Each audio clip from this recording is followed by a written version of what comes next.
Muy buenos días, queridos hermanos. ¡Feliz sábado! Por fin es sábado. Feliz sábado para todos. Dios les bendiga.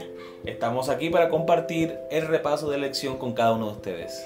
Sí, así es. Estamos contentos porque por fin podemos hacer un repaso, algo general de lo que hemos aprendido durante toda la semana. Aunque va a ser corto, esperamos que sea sustancioso. Y recuerden que pueden usar estos comentarios en sus clases de escuela sabática, pero aparte añadirle su toque personal. Muy bien, vamos a empezar con ustedes, Stephanie Franco y Eric Colón. Bienvenidos.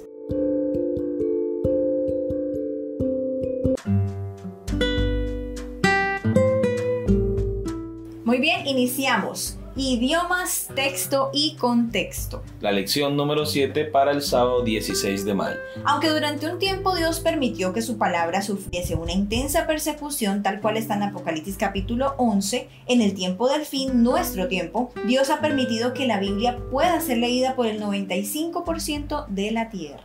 Las sociedades bíblicas han jugado un papel fundamental en la traducción y distribución de las escrituras. Aunque podemos leer la Biblia en nuestro propio idioma, necesitamos entender algunos conceptos sobre el idioma y el contexto en el que fue escrita para poder tener una idea más clara de su mensaje. Muy bien, y ahora para poder estudiar todo este asunto vamos a ver los 5 aspectos que estudiamos durante la semana: el idioma, las palabras, la repetición, el contexto y la autoría. Empecemos. El idioma. Y habiendo caído todos nosotros en tierra, oí una voz que me hablaba y decía en lengua hebrea: Saulo, Saulo, ¿por qué me persigues? Dura cosa te es dar coces contra el aguijón. Hechos capítulo 26, versículo 14. ¿Por qué quiso Dios que se escribiese la Biblia? Por 3 razones.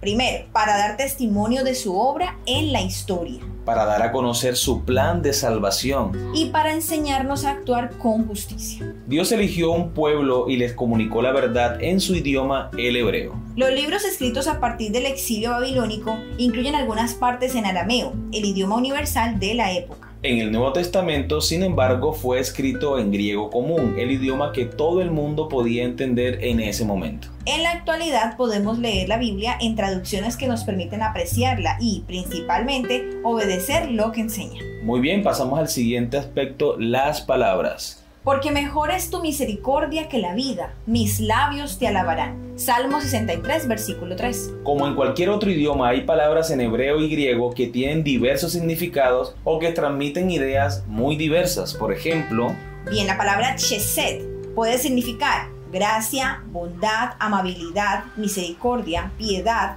favor, justicia, gentileza, compasión. Por lo menos 9 significados. Imagínate, amor, que haya un texto que contenga la misma palabra con distintos significados. ¿Cómo haríamos allí para entender? Bueno, el contexto nos ayudaría para poder comprender y por eso es tan importante poder conocer un poco sobre esas palabras. La siguiente palabra que presentan aquí, shalom, puede significar paz entre dos partes, paz interior, tranquilidad, totalidad, integridad, bienestar. Muy bien, aquí vemos cuán rico es el idioma hebreo en el que se escribió la Biblia. Se podían expresar muchas emociones, muchos significados con una sola palabra y podíamos entenderlo solo conociendo el contexto. Igualmente hay términos que son traducción de diversas palabras, como remanente, que están las palabras shear, palat, malat, yatar, sarit y aharit. Esta riqueza lingüística nos permite comprender de una forma más amplia el mensaje que Dios nos ha querido transmitir.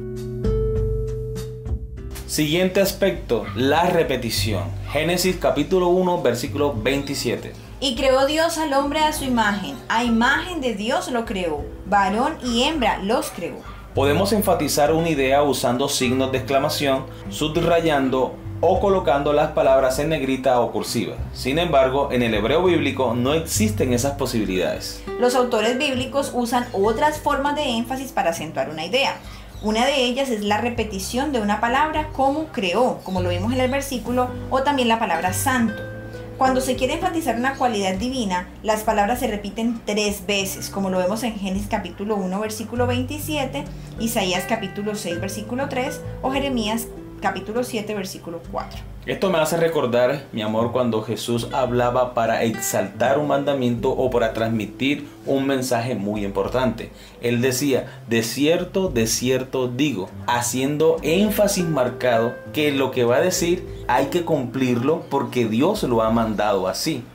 Es como decir, lo que voy a decir a continuación es cierto, muy cierto, ciertísimo. Amén. Como cuando Jesús dijo, de cierto os digo, que cualquier hombre que vea a una mujer para codiciarla en su mente, ya ha pecado en su corazón. Muy bien, también vemos otro ejemplo en el libro de Daniel. Para enfatizar el desafío de Nabucodonosor contra Dios, por ejemplo, Daniel menciona 10 veces que el rey levantó una estatua. El siguiente aspecto es el contexto. Génesis capítulo 5, versículo 2. Varón y hembra los creó, y los bendijo y llamó el nombre de ellos Adán, el día en que fueron creados.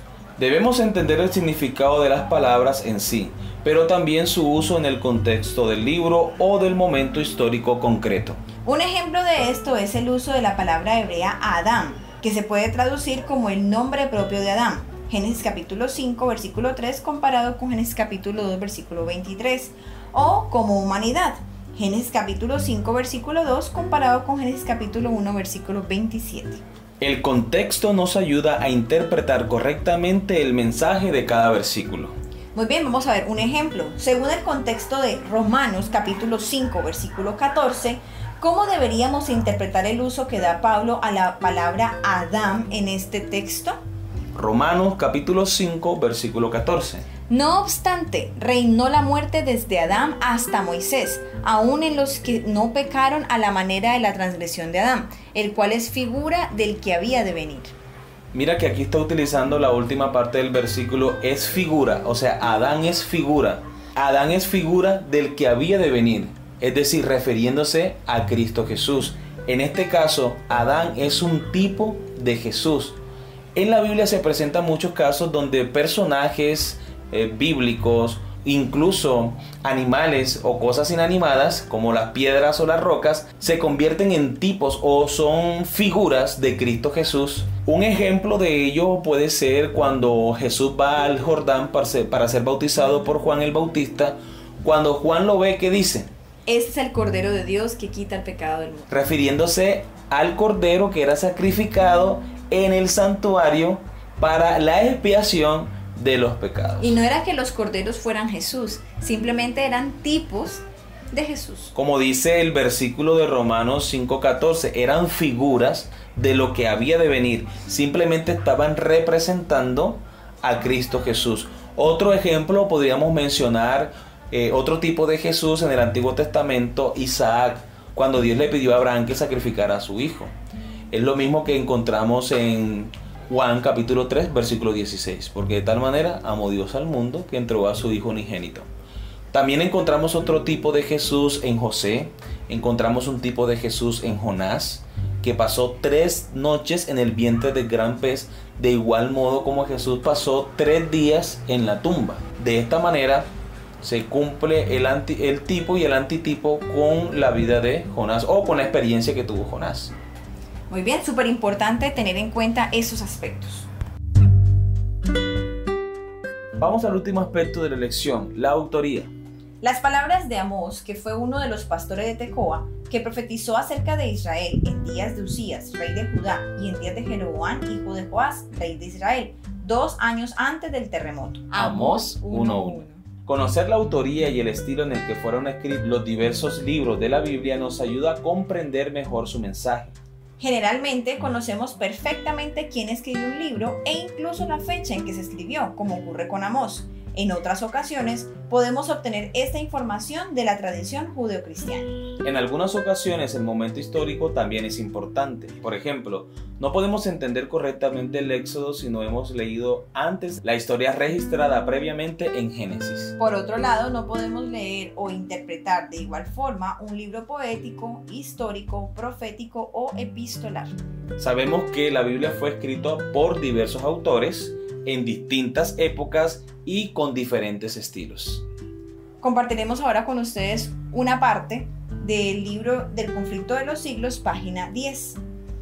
Escritos en épocas diferentes y por hombres que diferían notablemente en posición social y económica y en facultades intelectuales y espirituales, los libros de la Biblia presentan contrastes en su estilo, como también diversidad en la naturaleza de los asuntos que desarrollan. Sus diversos escritores se valen de expresiones diferentes. A menudo la misma verdad está presentada por uno de ellos de modo más patente que por otro. De aquí que encontremos en cada cual un aspecto diferente de la verdad, pero en perfecta armonía entre todos ellos. Y las verdades así reveladas se unen en un perfecto conjunto adecuado para satisfacer las necesidades de los hombres en todas las circunstancias de la vida. Muy bien, hemos llegado al final de este repaso. Esperamos que haya sido de gran bendición para ustedes como hasta ahora ha sido para nosotros. El Señor les bendiga y nuevamente les deseamos un rico y bendecido sábado. Amén. Feliz sábado.